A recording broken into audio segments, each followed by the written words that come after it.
The whip cracked across my back for the third time today, and I didn't even flinch anymore. Blood soaked through the thin fabric of my servant's dress as Theron's Luna, Callista, stood over me with that cruel smile twisting her perfect lips. "You missed a spot on the floor, Omega," she hissed, her voice dripping with venom. "Lick it clean." My hands trembled as I pressed them against the cold marble, but not from fear. Not anymore. Because beneath my ribs, beneath the bruises and scars, something ancient stirred. Something that made the moon itself pause in the sky. And neither of them, not Alpha Theron who cast me out, not his precious Luna who tortured me daily, had any idea that the child growing inside me would bring their entire world crashing down. Before we continue, I need you to do something for me. Drop a comment right now and tell me the city you're watching from so I can send you a hug. And if this story gives you chills, hit that subscribe button because what happens next will leave you speechless. Trust me, you don't want to miss how this Omega destroys everyone who underestimated her. Let me take you back to where it all began, 6 months before that whip ever touched my skin. My name is Aletheia, and I was born under a blood moon in the lowest ranks of the Silvercrest pack. My mother died bringing me into this world, and my father followed her 3 winters later, leaving me with nothing but a tarnished name and the Omega mark on my wrist that sentenced me to a life of servitude. But I didn't mind the hard work. I didn't mind the long hours in the pack house, scrubbing floors and washing linens. Because every evening, when the sun set behind the mountains and Alpha Theron returned from patrol, he would find me. He would find me in the kitchens or the gardens or the laundry rooms, and his eyes would soften in a way they never did for anyone else. "Aletheia," he would whisper, pulling me into the shadows where no one could see. My little truth. That's what my name meant. Truth. And I believed with every fiber of my being that what we had was real. For 2 years, Theron and I existed in stolen moments. Midnight meetings in the forest where he would hold me like I was made of starlight. Whispered promises that one day, when the time was right, he would make me his Luna. "The pack isn't ready," he would say, stroking my hair as we lay beneath the ancient oaks. "They won't accept an Omega as their Luna. But I'm working on it, Aletheia. I'm changing minds. Just give me time." And I gave him time. I gave him 2 years of my youth, my innocence, my unwavering devotion. I gave him every piece of my heart and asked for nothing in return except his love. The night everything shattered started like any other. Theron had sent word through Erastos, his beta, that he needed to see me urgently. My heart soared as I raced through the forest to our secret clearing, my bare feet barely touching the moss-covered ground. The full moon hung heavy and silver above us, so bright it cast shadows through the trees. I arrived breathless, my cheeks flushed with excitement. Maybe tonight was finally the night. Maybe he was ready to announce our bond. But when I broke through the tree line into our clearing, I stopped dead. Theron wasn't alone. Beside him stood a woman so beautiful she seemed to glow in the moonlight. Hair like spun gold cascaded down her back. Her dress, woven from the finest silks, clung to curves that made my plain servant's clothes feel like burlap against my skin. And on her wrist I saw it. The Luna mark, fresh and black and binding. "Aletheia," Theron said, and his voice was different, cold, distant. Like the warmth I'd known for 2 years had been nothing but a dream. "I'm glad you came. I wanted you to meet Callista, Luna. We were joined this afternoon." The world tilted sideways. I couldn't breathe. Couldn't think. "What?" The word came out as barely a whisper. Callista's lips curved into a smile that didn't reach her ice-blue eyes. "Oh, Theron, is this the little Omega you told me about? How quaint." She looked me up and down like I was something she'd scraped off her shoe.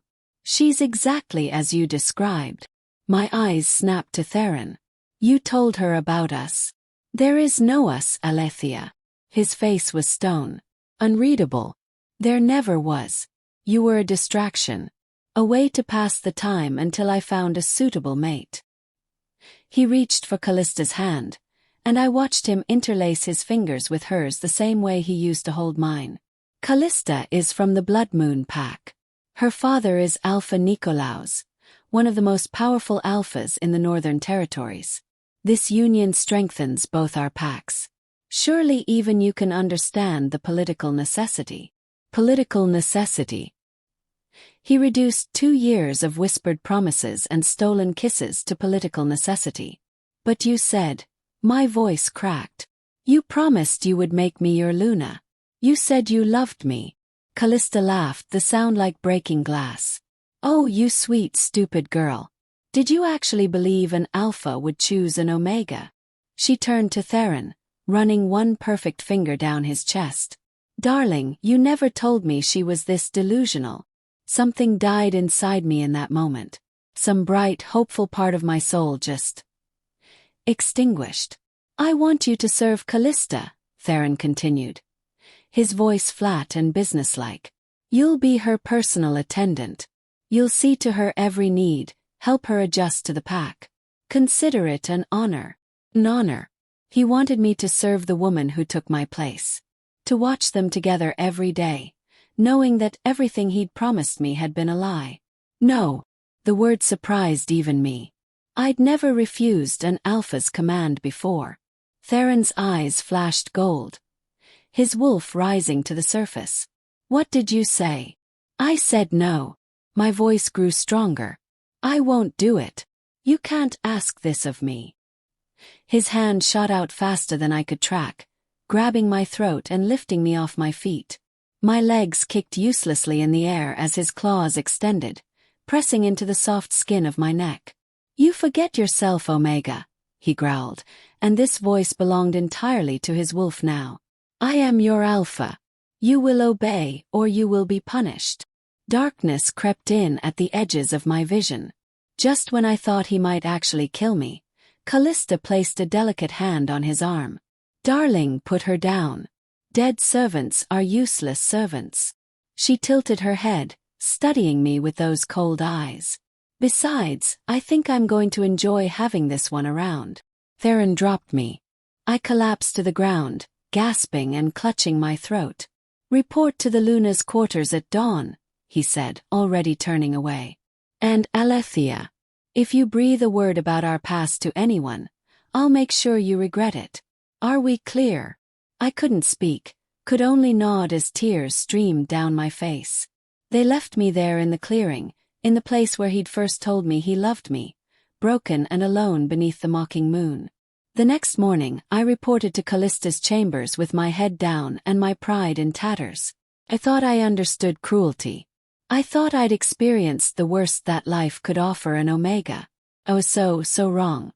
Callista took one look at me and smiled that terrible smile. You're late, she said, even though I wasn't. That's 10 lashes. My eyes widened. But talking back. That's 10 more. She circled me like a predator, and I saw something in her eyes that made my blood run cold. She knew. Somehow, she knew exactly what Theron and I had shared, and she was going to make me pay for every stolen moment. Strip off your dress. Take the punishment in the courtyard where everyone can see. Let the pack know what happens to omegas who forget their place. That was the first time I was whipped. Erastos, Theron's beta, carried out the punishment with regret written across his face. 20 lashes that tore open my back and left me bleeding in the dirt while the entire pack watched. And through it all, Theron stood on the balcony with Callista, his face expressionless as his Luna laughed. The weeks that followed blurred together in a haze of pain and humiliation. Callista found new ways to torture me daily. I wasn't allowed to eat until she'd finished her meals, which meant I often went hungry because she would deliberately leave her food untouched. I had to sleep on the floor outside her chambers in case she needed anything in the night. And the tasks she assigned me were designed for maximum degradation. The floor isn't clean enough, she would say, even when it gleamed. Get on your hands and knees and scrub it with your hair. My bathwater is cold. Heat it with your hands, and if it burns me, you'll burn too. You look at my mate too much. Perhaps I should take your eyes so you remember they belong to me. She never actually took my eyes, but the threat hung over me constantly. And Theron. He watched it all and said nothing. Did nothing. The man who had held me and whispered sweet promises had become a stranger who couldn't even meet my gaze. 3 months into this nightmare, I started feeling sick. At first, I thought it was from the lack of food and sleep. My body was exhausted, pushed beyond its limits. But then I missed my monthly bleeding. And the smells in the kitchen that used to make my mouth water suddenly made me violently ill. Well, it couldn't be. I snuck away one evening to visit Hypatia, the pack healer. She was ancient, nearly 90 winters old, but her mind was sharp and her healing gift was the strongest I'd ever seen. She lived in a small cottage on the outskirts of pack territory, where the forest grew thick and wild. "Aletheia," she said when she opened her door, her milky eyes somehow seeing right through me despite their cloudiness. "I wondered when you would come." She led me inside and had me drink a bitter tea made from moonflower and yarrow. Then she placed her wrinkled hands on my belly, and I felt warmth spread through me, chasing away some of the constant pain I'd been living with. When she pulled her hands back, her expression was grave. "You carry a child," she said simply. The world stopped spinning. "No, that's not possible. It can't be. It is not just any child." Hypatia's voice dropped to a whisper, and she glanced toward her windows as if afraid someone might overhear. "This baby bears the mark of the moon goddess herself. I can feel her blessing radiating from your womb like silver fire." I pressed my hands to my stomach, feeling nothing but the slight curve that I'd attributed to water retention. "What does that mean?" "It means," Hypatia said slowly, "that this child is chosen, marked for greatness. I have lived 93 years and served 7 different alphas, and I have never felt power like this." She gripped my hands, her ancient fingers surprisingly strong. "You must protect this baby, Aletheia. And you must not tell anyone about it. Not yet. The moon goddess has plans for this child, and those plans require you both to survive." "The father is Theron," I whispered. "Should I tell him? Maybe if he knows he'll—" "No." Hypatia's voice was sharp. "That man cast you aside and chose political power over love. Do you think he will suddenly grow a conscience because you carry his child? More likely, he will see it as a threat to his new Luna. Callista will kill you both before she allows an Omega's baby to challenge her position." She was right. Of course she was right. But the knowledge that I carried Theron's baby, that a piece of him was growing inside me, brought a strange mix of joy and sorrow that threatened to break me completely. "How long?" "Yes. You're nearly 3 months along. In 6 more months, you will give birth." Hypatia released my hands and moved to her shelves, pulling down various herbs and tinctures. "I'm giving you strengthening tonics. Take them every morning before dawn when no one is watching. They'll help you and the baby survive the abuse you're enduring." I took the tonics gratefully, hiding them in the folds of my dress. As I turned to leave, Hypatia called out one more time. "Aletheia. The moon goddess chooses her champions carefully. Trust in her plan, even when everything seems darkest. Your child's destiny is written in the stars, and nothing Callista or Theron does can erase it." I returned to the pack house with my secret growing heavier with each step. How was I supposed to hide a pregnancy while sleeping on stone floors and enduring daily beatings? How was I supposed to protect something so precious when I could barely protect myself? The answer came in the form of Erastos. The beta had been watching me with increasing concern ever since Callista began her campaign of cruelty. Unlike the other pack members who averted their eyes when I was punished, Erastos looked, saw, and I could tell it bothered him deeply. One night, after Callista had finally fallen asleep and I was curled on the cold floor outside her door, Erastos appeared in the hallway. He crouched down beside me, his voice barely a whisper. "This isn't right," he said. "What she's doing to you. What Theron is allowing. It goes against everything our pack stands for." I didn't respond. Couldn't. The pain in my back from the day's whipping made every breath agony. "I know about you and Theron," he continued, and my eyes snapped to his face. "I've known for a long time. Thought. I hoped he would make the right choice. Choose love over politics. But he's weak, Aletheia. He always has been. His father groomed him to be a perfect political alpha, and he never learned how to be anything else. Why are you telling me this? My voice was hoarse from screaming during the whipping. Because I want to help you. I can't stop what Callista does during the day. Not without revealing my opposition and making things worse. But I can make your nights easier. He produced a folded blanket from behind his back. Hide this. Use it when you sleep.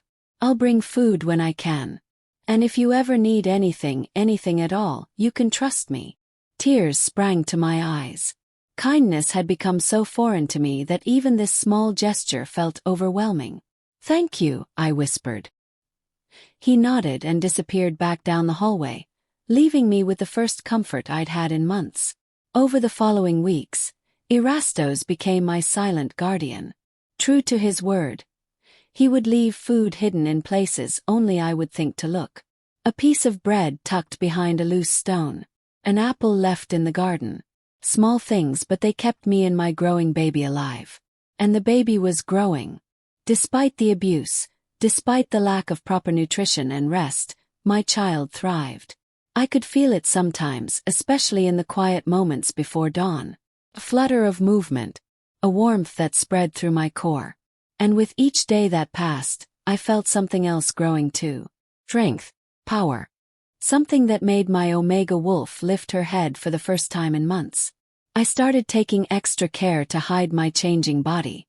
I wore looser clothes, hunched my shoulders, anything to disguise the growing curve of my belly. At 4 months, I could still pass for simply malnourished. At 5 months, I had to start binding my stomach with cloth. The bindings hurt, pressed against my skin uncomfortably, but they worked. Callista was too obsessed with her own reflection to notice the changes in my body. Theron never looked at me long enough to see anything at all. The rest of the pack avoided me like I carried a plague. Only Erastos and Hypatia knew the truth, and they helped me guard it with their lives. Then came the night that changed everything. Callista was hosting a celebration for the pack's high-ranking members. Some political event to strengthen alliances with neighboring territories. I'd been on my feet for 18 hours preparing food, serving drinks, and enduring the sneers and gropes of drunk wolves who saw an Omega as fair game for their amusement. By the time the guests finally left and I'd cleaned up the remnants of their feast, I was dead on my feet. My back ached from the binding around my stomach. My hands were raw from washing dishes in scalding water. All I wanted was to collapse on my blanket outside Callista's door and sleep for a few hours before dawn brought new tortures. But when I climbed the stairs to the Luna's quarters, I found the door open. Inside I could hear voices. Callista's high, cruel laugh. And Theron's deeper tones, though he sounded drunk. She looked absolutely pathetic today, Callista was saying. Did you see her face when Demetrios grabbed her? I thought she might actually cry. You've been hard on her. Theron's words were slurred. Maybe too hard. Too hard. Callista's voice turned sharp. She was your whore for 2 years, Theron. Every time I see her, I remember that her hands were on my mate before mine were. That she kissed lips that belonged to me. You think she deserves mercy. She was never my whore. For the first time in months, I heard a hint of the old Theron in his voice. She was. I cared about her. Cared about her. Callista laughed that terrible laugh. Then why did you throw her away like garbage the moment I arrived? Why do you stand on that balcony and watch while I break her piece by piece? Silence. I pressed myself against the wall outside the door, hardly daring to breathe. Because, Theron finally said, his voice hollow, I'm a coward. Because my father taught me that alpha means putting the pack above everything, even your own heart. Because I'm weak. You're not weak, my love. Callista's voice turned honeyed. You're practical. You made the right choice. And soon we'll have an heir of our own, and that pathetic Omega will just be a distant memory. An heir. I'm pregnant, darling. 2 months along. The pack physician confirmed it this morning. He paused. Now do you see why we need to get rid of her? I won't have her around when I'm carrying your child. Who knows what desperate things an Omega might do? My hand flew to my mouth to stifle a gasp.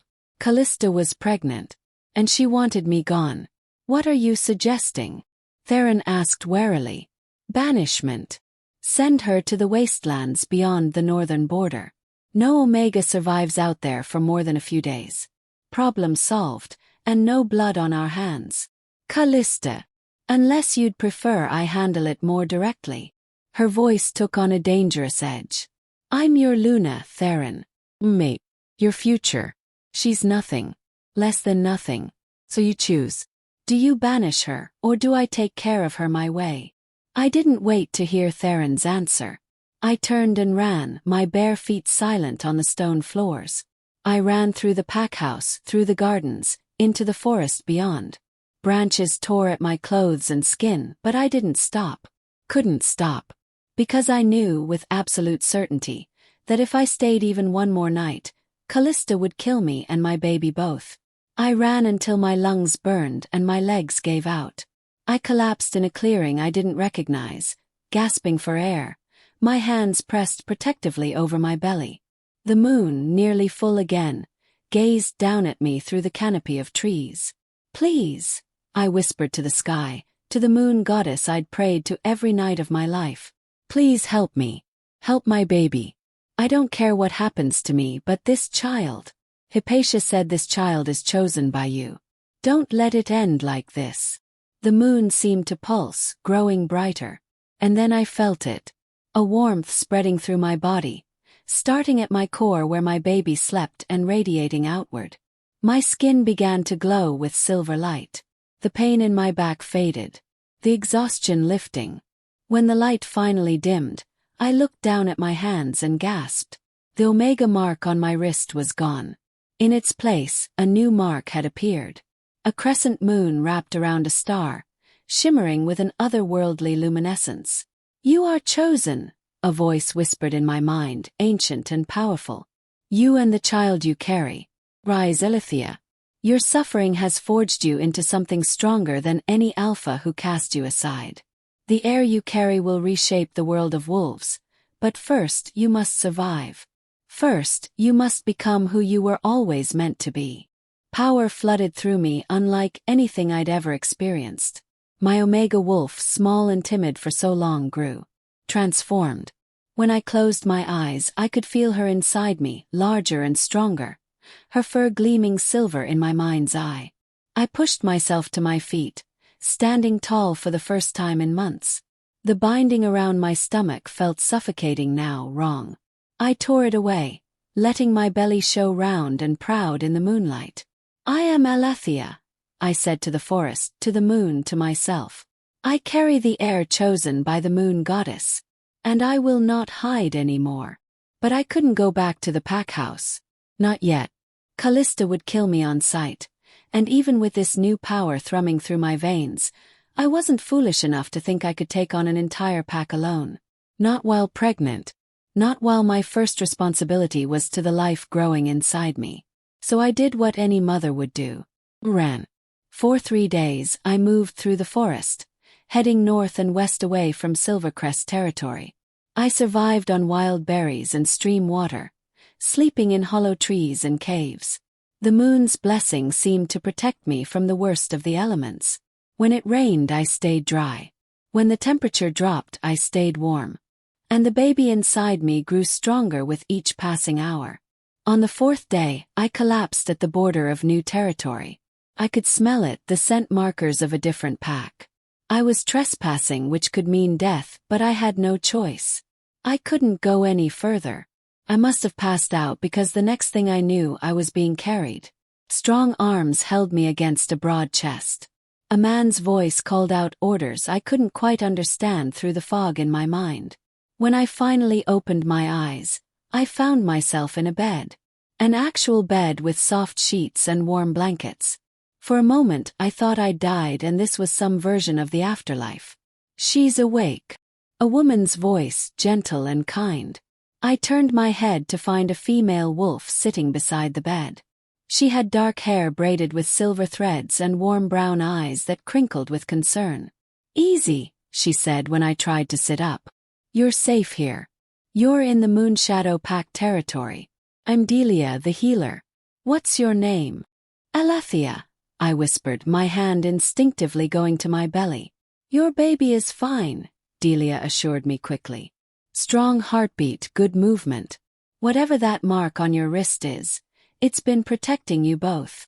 She gestured to the crescent moon and star that still glowed faintly on my skin.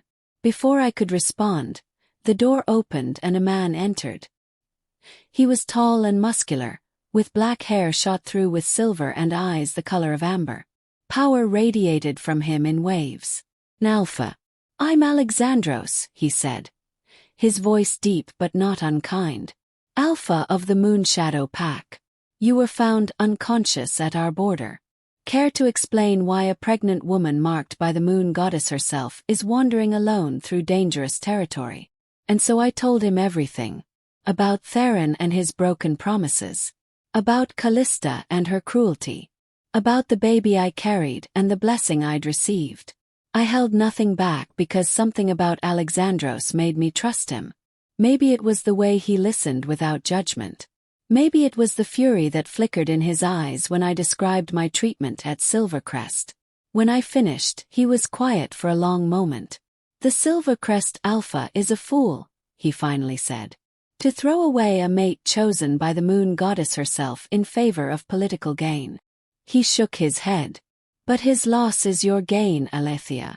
You and your child are welcome here in Moonshadow territory. We'll protect you both. Why? I couldn't help asking.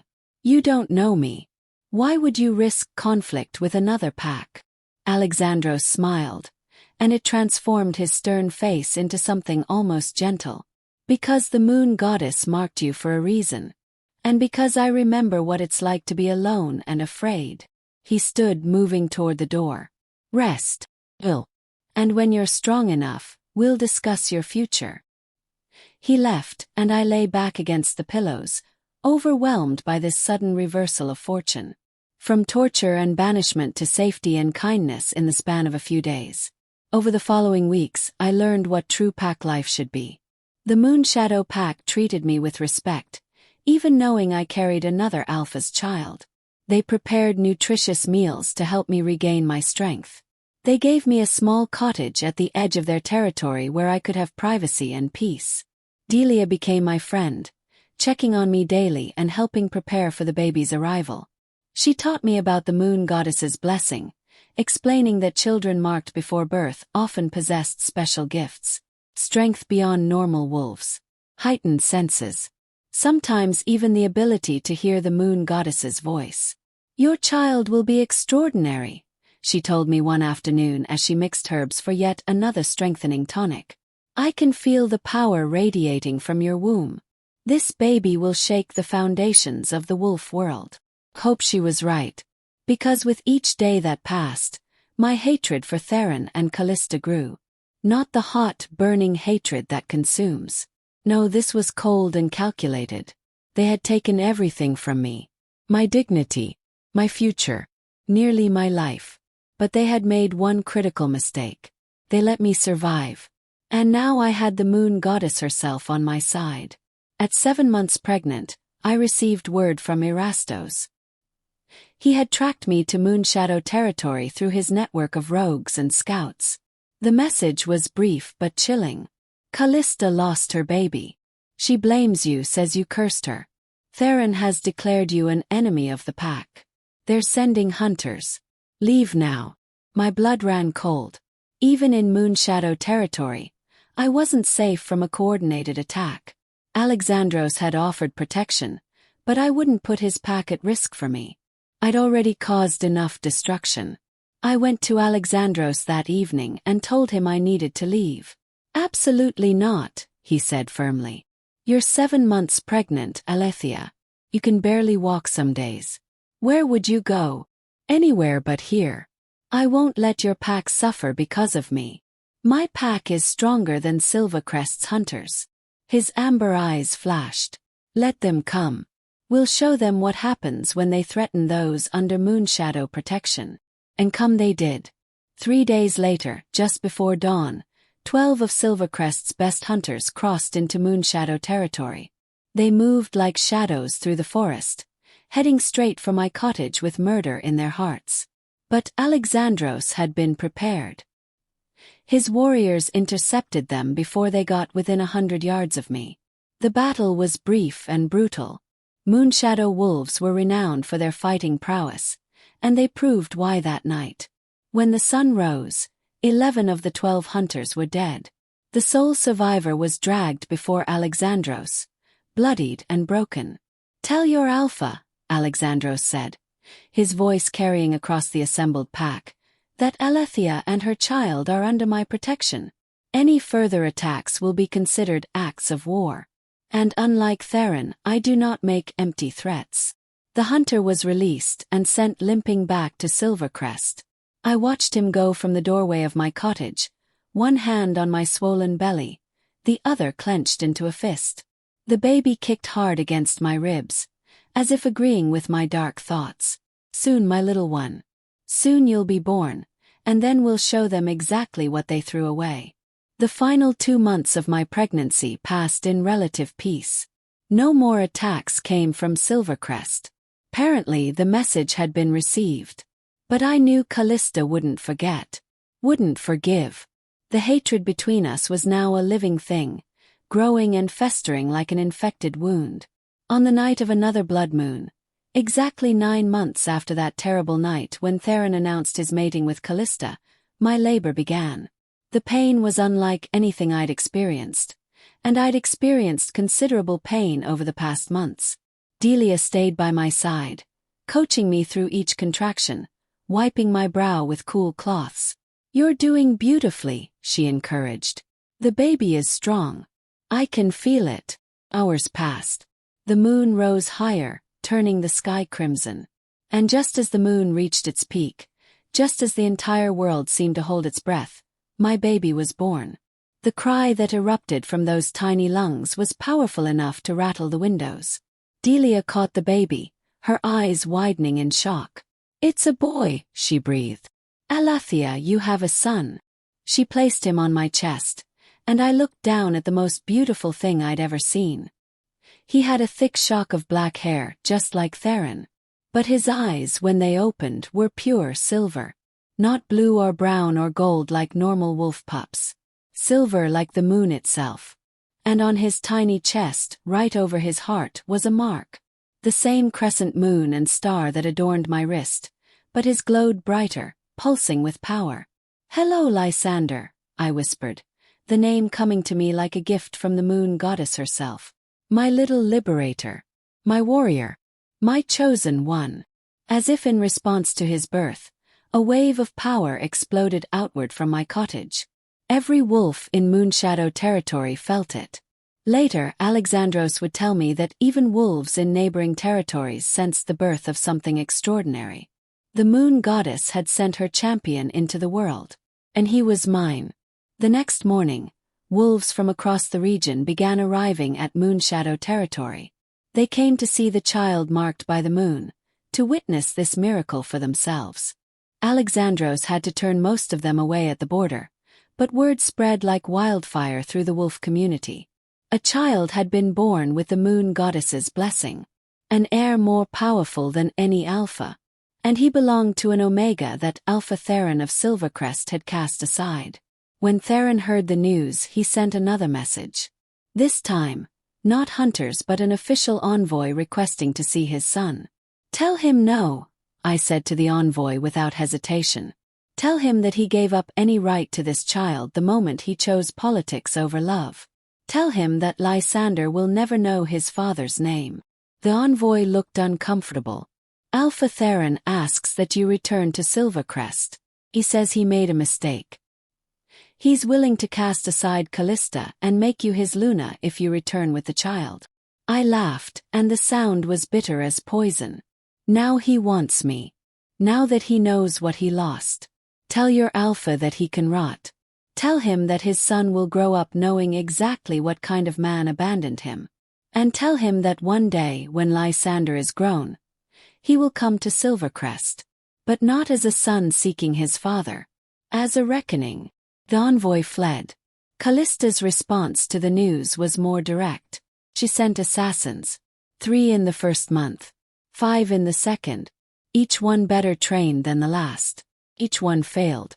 Because Lysander, even as a newborn, was protected by something beyond normal wolf magic. The moon goddess herself watched over him. Assassins would cross into Moonshadow territory and simply disappear. Their bodies found days later with no marks, no wounds, just empty eyes staring at the sky. After the 8th failed attempt, the assassins stopped coming. But I knew Callista would never give up. Her hatred for me had become her defining characteristic. And now that I had the one thing she wanted most, a child blessed by the moon goddess, she would stop at nothing to destroy us both. So I began to prepare. I trained with Moonshadow's warriors, slowly rebuilding my strength after childbirth. The moon goddess's blessing made me faster, stronger than any Omega had a right to be. Within 3 months, I could best most of the pack's regular fighters. Within 6 months, only Alexandros himself could defeat me in combat. And Lysander grew at an extraordinary rate. By 6 months old he was walking. By a year he was speaking in full sentences. His silver eyes saw things others couldn't, and sometimes I would catch him staring at the moon, having entire conversations with something only he could perceive.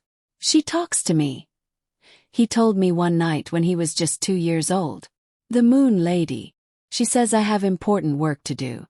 She says you'll help me." "What kind of work?"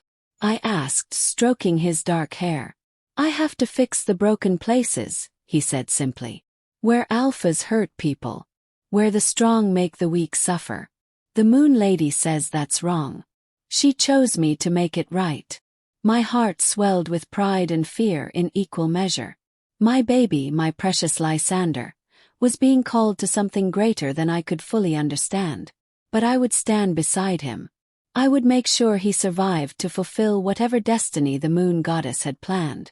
On Lysander's 3rd birthday, Alexandros called me to his office. "I've received word from the Council of Alphas," he said, his face grave. "They're demanding to see the child. They say a wolf this powerful cannot be allowed to exist without their supervision. They want to control him. It wasn't a question. They want to determine if he's a threat. And if they decide he is." Alexandros didn't finish the sentence. He didn't have to. "We won't go. Aletheia, the council's word is law. If we refuse, they'll send every Alpha's forces against us. Even Moonshadow cannot stand against the combined might of all the packs." I stood, my hands clenched into fists. "Then we disappear. We run. You can't run forever." Alexandros came around his desk, placing a gentle hand on my shoulder. "But you can fight smart. Go to the council. Show them Lysander. Let them see that he's not a threat but a blessing. Let them see your strength, your control. Maybe, just maybe, you can convince them." He was right, though I hated admitting it.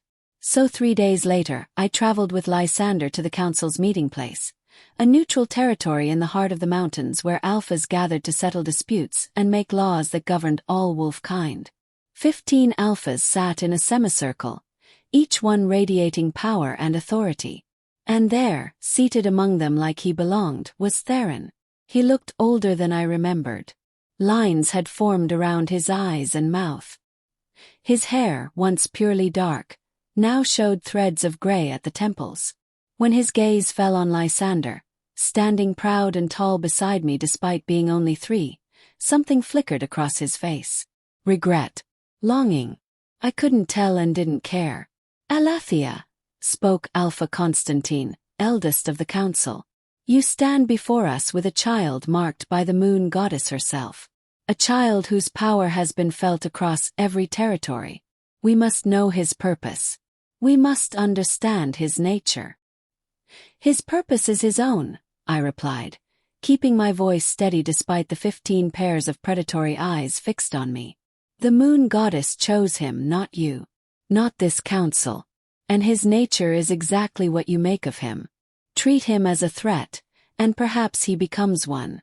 Acknowledge him as a blessing, and he will be. Bold words from an Omega, sneered Alpha Demetrios, the same wolf who had groped me at Callista's celebration years ago. You forget your place. I forget nothing. I stepped forward and power rolled off me in waves. The blessing I'd received had never faded. If anything, it had grown stronger. I remember every wound, every humiliation, every moment of suffering at the hands of alphas who believed rank gave them the right to cruelty. And I remember that the moon goddess herself chose me and my son. So no, Alpha Demetrios, I don't forget my place. My place is exactly where the goddess put me. The question is, do you remember yours? Silence fell across the council. Several alphas shifted uncomfortably. Even Constantine looked taken aback. Then Theron stood. I wish to speak, he said, his voice carrying across the chamber. I wish to address the Omega Aletheia and the child Lysander. Constantine nodded permission. Theron stepped down from his seat, approaching us slowly. Close, I could see the toll the last 3 years had taken. He looked haunted, broken in ways that had nothing to do with physical wounds. Aletheia, he began, and his voice cracked. I have spent every day since you left regretting my choices. I was a fool, coward. I chose power and politics over the one person who actually loved me. And I've paid for it. Callista and we're miserable. She hates me for not being able to give her a child as powerful as ours. I hate myself for throwing away something precious for something worthless. Our son's name is Lysander, I said coldly. And he's not ours. He's mine. You gave up any claim to him. I know.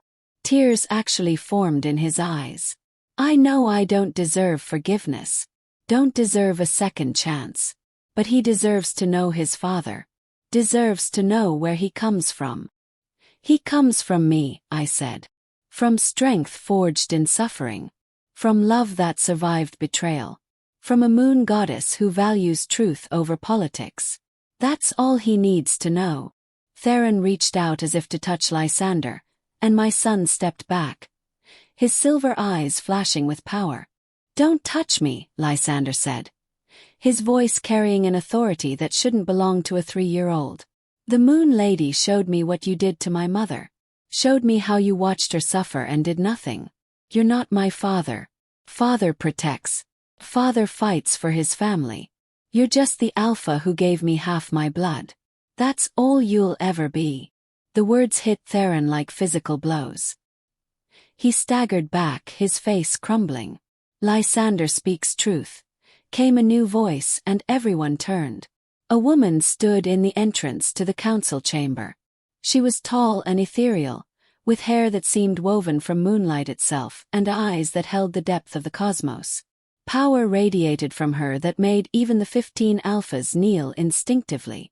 Selene, Constantine whispered, his head bowed. Moon goddess, you honor us with your presence. Because that's who she was. The moon goddess herself, come to the council in physical form. She walked across the chamber, her feet barely seeming to touch the ground, and stopped in front of me and Lysander.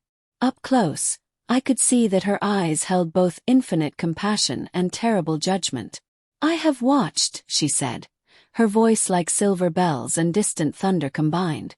I have watched as my children forgot what it means to be a pack. Forgot that strength is not found in domination but in protection. Not in cruelty but in compassion. She turned to face the council. You ask why I marked this child. Why I chose an Omega to bear the heir who will reshape your world. She gestured to me, and I felt a warmth spread through my chest. Because Aletheia understands suffering. Understands the cost of your pride and politics. She has been broken and reformed, torn down and rebuilt, cast aside and reforged into something stronger than any of you. Selene's gaze swept across the 15 alphas, and several actually flinched. And because Lysander, raised by a mother who knows both cruelty and kindness, will have the wisdom to change what must be changed. What is his purpose? Constantine asked, his voice barely above a whisper. To unite what you have divided. to protect what you have abandoned, to build a new way forward for wolf kind. She placed a luminous hand on Lysander's head, and he glowed with silver light. When he reaches his 21st year, Lysander will challenge the old order. He will face the council's chosen champion in ritual combat. And when he wins, as he will become the Alpha of Alphas. The one who stands above your petty territories and power plays. The one who ensures that no Omega, no wolf of any rank, ever suffers as his mother did. The implications crashed over the council like a tidal wave. An Alpha of Alphas hadn't existed in over 500 years. The position was legendary, held by only the most powerful wolves in history. And the moon goddess was declaring that my 3-year-old son would claim that title. This is unprecedented, Alpha Leonidas of the Western Pax protested. The council has governed for centuries without issue. We don't need. You need exactly this, Selene cut him off, her voice sharp. Do you think I am unaware of the corruption that festers in your territories? The Omegas sold like cattle. The weak wolves worked to death. The rogues hunted for sport. Her eyes flashed with divine fury. I gave you free will to govern yourselves, and you have squandered it. Now I send my chosen one to correct your course. She turned back to me, and her expression softened. Raise him well, Aletheia. Teach him strength and mercy in equal measure. Show him that power without compassion is tyranny, but compassion without power is futility. And when the time comes, trust that I have prepared you both for what must be done. Then, as suddenly as she appeared, Selene vanished. The council chamber erupted into chaos. Alphas shouting, arguing, some in fear, some in fury. But Constantine raised his hand, and silence gradually fell. The moon goddess has spoken, he said heavily. Her word is law. The child Lysander is to be protected and prepared for his destiny. Any who move against him move against Selene herself. His ancient eyes found mine. Aletheia, you and your son are under the council's official protection. Return to Moonshadow territory. Continue his training. In 18 years, we will reconvene for the ritual combat. I bowed my head in acknowledgement, then took Lysander's hand and turned to leave. Aletheia, wait. Theron's voice stopped me at the doorway.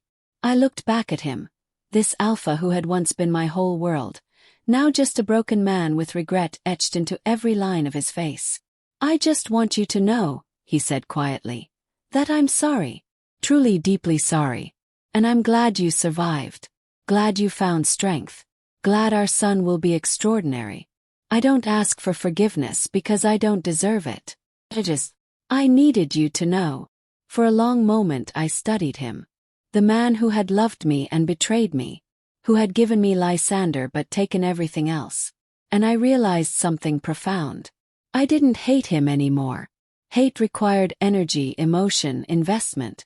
And Theron had none of that from me now. He was simply a chapter in my story. An important one because it led me here to this moment, to this destiny. But not one I needed to keep rereading. I know you're sorry, I said. And maybe in another lifetime that would be enough. But in this one, you're just the Alpha who taught me that loving someone weak makes you weak too. So thank you for that lesson. I won't forget it. I left him standing there and didn't look back. The journey back to Moonshadow territory took 3 days.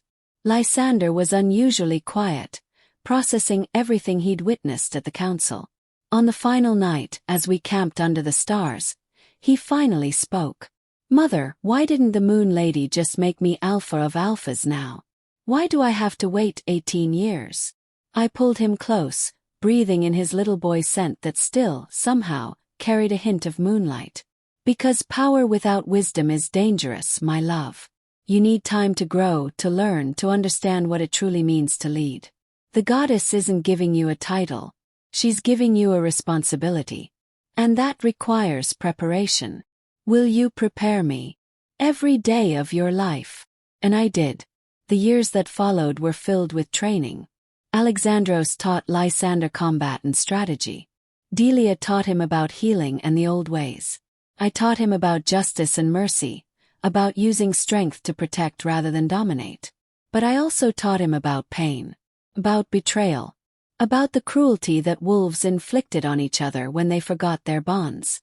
I showed him the scars on my back from Callista's whip, told him stories about omegas in other territories who suffered even worse, made sure he understood that his power wasn't just for show, but for purpose. Never forget where you came from, I told him again and again. Never forget that your mother was an omega who scrubbed floors and endured whips. Because the day you forget that, the day you start thinking you're better than the wolves you're meant to protect, that's the day you become just like them. Lysander absorbed everything like a sponge. By age 10, he could best warriors twice his size. By 15, his strategic mind had helped Moonshadow territory expand peacefully into neighboring lands. And by 20, he had become exactly what the moon goddess intended, a perfect balance of strength and compassion, power and wisdom. Throughout those years, Silvercrest continued to exist under Theron's increasingly weak leadership. Callista, bitter and childless despite numerous attempts, had turned the pack into a reflection of her cruel nature. Omegas lived in constant fear. Weak wolves disappeared regularly.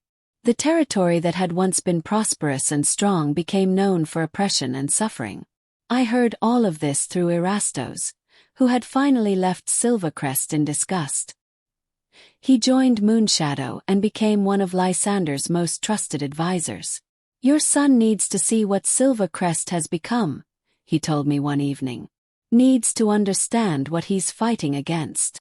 So when Lysander turned 21, the year of the ritual combat, I took him to the Silvercrest border. We didn't cross into the territory. Didn't need to. We could see enough from the tree line.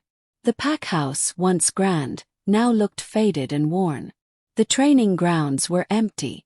And in the courtyard, we watched as a young Omega boy, no more than 12, was dragged out and whipped for some minor infraction.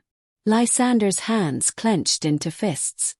His silver eyes began to glow. That could have been me, he whispered. If you hadn't run. If the goddess hadn't protected us. That's why you fight, I said. Not for glory or power. But for that boy. For every Omega who suffers. For every weak wolf who's bullied. For every she-wolf who's treated as property. You fight so that this becomes impossible. He nodded, his jaw set with determination.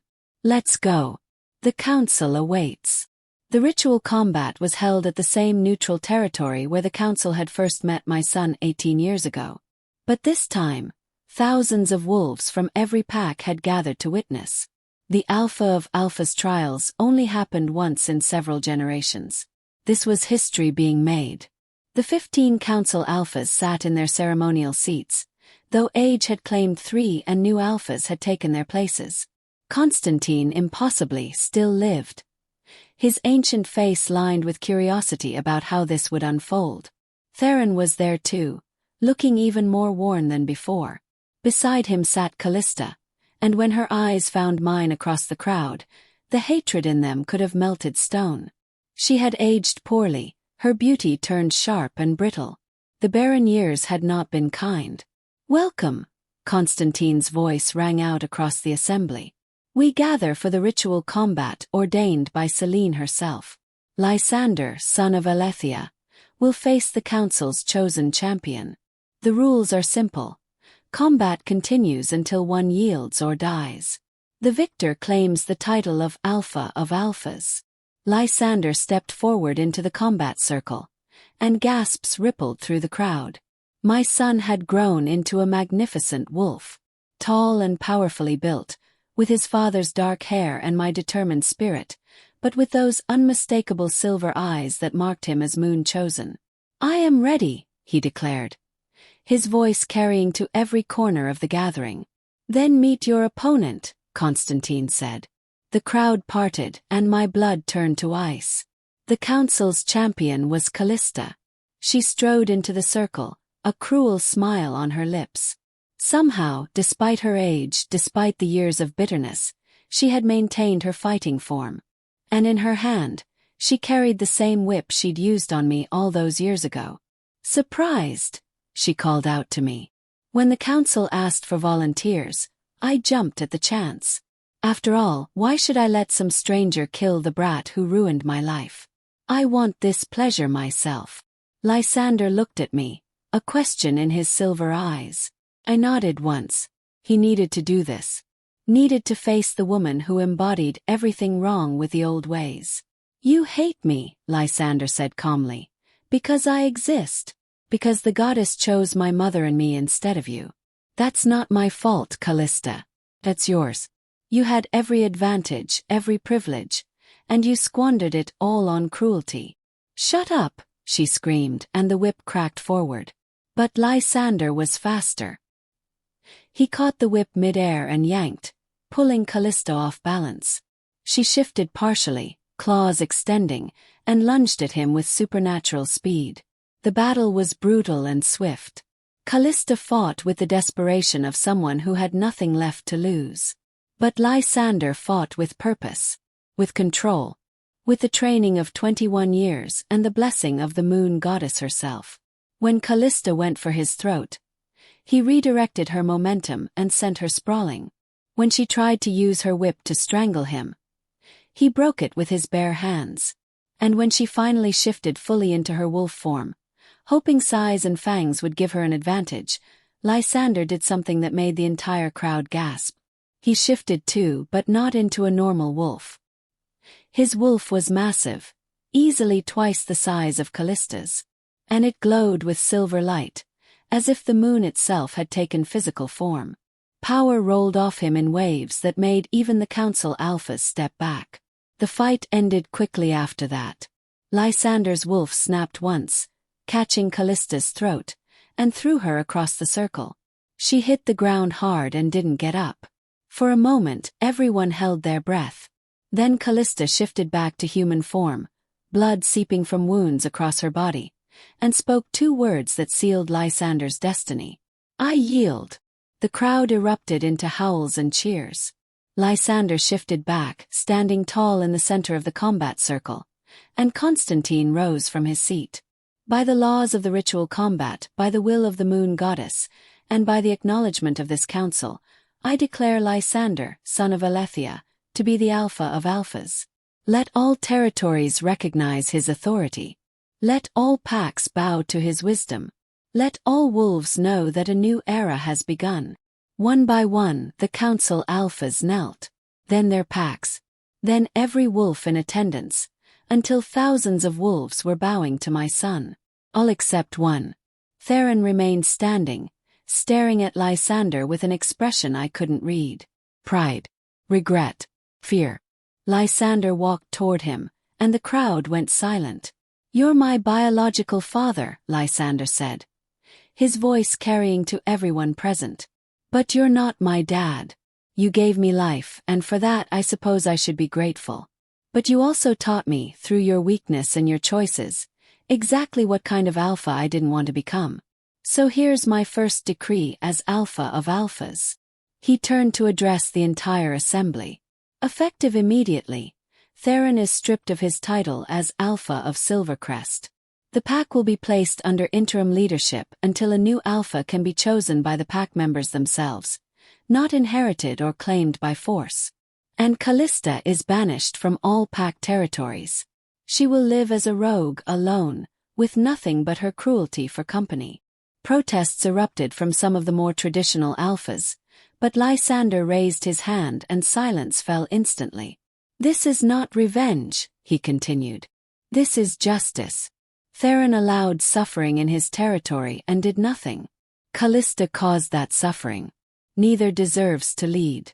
And any other alpha who rules through fear rather than respect, who allows omegas to be abused or weak wolves to be discarded, will face the same judgment. He looked back at Theron. You wanted to know your son. Now you do. I'm the reckoning you created when you threw my mother away. I'm what happens when you choose wrong and the universe decides to correct your mistake. Theron's face crumpled.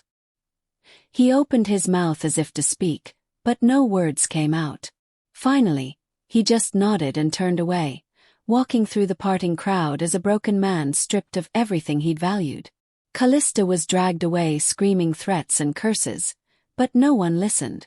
Her time was over. Lysander returned to where I stood and pulled me forward into the center of the circle. "One more decree," he announced. "My mother, Aletheia, is named Luna of Alphas. She will stand beside me as we rebuild what has been broken. She will be the voice for those who have no voice. And her word, like mine, will be law." Tears streamed down my face as the crowd erupted into howls again. Me, the Omega who had scrubbed floors and endured whips, now stood as the second most powerful wolf in existence. Lysander pulled me close, whispering in my ear so only I could hear. "We did it, Mother. We survived. We grew strong. And now we change everything." I held my son, this magnificent creature who had grown from pain into purpose, and looked up at the full moon shining silver above us. "Thank you," I whispered to the goddess in my heart. "Thank you for not letting me give up. Thank you for this child. Thank you for turning my suffering into strength." And I swear I heard her voice whisper back, gentle as moonlight, "You were always strong, Aletheia. You just needed the world to see it." The years that followed transformed the wolf world. Lysander and I traveled to every territory, meeting with alphas, visiting packs, seeing firsthand the conditions that wolves lived under. Where we found injustice, we corrected it. Where we found cruelty, we ended it. And where we found alphas who refused to change, we replaced them. It wasn't always peaceful. Some resisted, some fought. But Lysander's power, combined with the moon goddess's blessing and the support of wolves who were tired of living in fear, proved too strong to resist. Within 5 years, Omega slavery was abolished across all territories. Wolves could no longer be bought, sold, or traded. Within 10 years, pack membership became voluntary rather than compulsory. Rogues were no longer hunted on sight but offered paths back into pack life if they chose. And throughout it all, I stood beside my son, the Omega turned Luna, who proved that strength had nothing to do with the rank you were born with and everything to do with the choices you made. I occasionally heard news of Theron. He lived as a rogue on the outskirts of what had been Silvercrest territory, working odd jobs, keeping his head down. Some said he'd found a measure of peace in his simple life. Others said he drank himself into oblivion most nights, haunted by the life he'd thrown away. I didn't seek him out. Didn't need to. He was part of my past, and I'd built something far better in my present. Callista wasn't so fortunate. Banishment for a wolf used to power and luxury was a death sentence. I heard she lasted 3 years before the wilderness claimed her. Some might say I should feel guilty about that, but I didn't. She'd made her choices, just as I'd made mine. On Lysander's 30th birthday, as we stood together watching the sun set over the moonshadow territory that had become our home base, he turned to me with those silver eyes that still took my breath away. "Do you ever regret it?" he asked. "The pain you endured? The suffering that led us here?" I thought about it carefully before answering. Regret suggests I would change it if I could. And if I changed it, you wouldn't exist. The moon goddess wouldn't have chosen us. The world of wolves would still be broken. So no, I don't regret it. I wouldn't wish that pain on anyone else, but I understand why it had to happen to me. I took his hand. Pain either destroys you or remakes you into something stronger. I chose to be remade. He squeezed my hand. "I hope I never have to endure what you did." "I hope so too," I said honestly. "But if you do, know that you carry the strength to survive it. 'Cause you're mine. And we don't break. We bend, we adapt, but we don't break." As the last light faded and the moon began its rise, I felt that familiar warmth spread through my chest. The moon goddess's blessing, still present after all these years. And I heard her voice, clear as crystal in my mind. "Well done, my daughter. Well done." I smiled up at the silver moon and thought about the Omega girl who used to scrub floors in a pack house where she was invisible and worthless. Thought about how that girl had endured torture and betrayal and still found the strength to run, to survive, to raise a child who would change the world. That girl was gone now. In her place stood Aletheia, Luna of Alphas, mother to the most powerful wolf in existence, living proof that the moon goddess sees everyone, even those the world overlooks. Especially those the world overlooks. Because when you've lost everything, when you've been broken down to nothing, that's when you discover what you're really made of. That's when you learn that rank means nothing and character means everything. That's when you understand that the greatest power isn't in commanding others, but in refusing to let others command you. They thought they broke me when they made me serve his Luna. But they were wrong. They just gave me time to become who I was always meant to be. And now, standing in the moonlight beside the sun I raised to be better than any Alpha who came before him, I finally understood the moon goddess's plan. She didn't save me from the pain. She used the pain to forge me into exactly the weapon the wolf world needed. A mother's love combined with a survivor's strength. An Omega's compassion combined with a Luna's authority. And most importantly, someone who understood both the darkness and the light, and chose to create a world where the light finally won. So when people ask me if I forgive Theron for what he did, I tell them the truth. Forgiveness is irrelevant. He was a chapter in my story, not the author. And the story I wrote after he tried to end it turned out far better than anything he ever could have given me. 'Cause he gave me wealth and status. The moon goddess gave me purpose. He gave me pretty words and broken promises. The goddess gave me strength and an unbreakable will. He gave me a child and then walked away. The goddess gave me a destiny and stood beside me while I claimed it.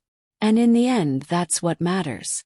Not who hurt you, but who helped you become more than your wounds. Not who cast you aside, but who stood beside you when you stood back up. Lysander and I ruled together for 50 years, creating a world where wolves valued each other not by rank but by character. Where an Omega's opinion mattered as much as an Alpha's. Where strength was measured not in how many you could dominate but in how many you could protect. And when I was old and gray, my body finally failing after a long and extraordinary life, I lay in my bed surrounded by Lysander and his children and grandchildren, all of them carrying that same silver glow in their eyes that marked them as moon-chosen, and I felt nothing but peace. "Tell them the story," I whispered to Lysander.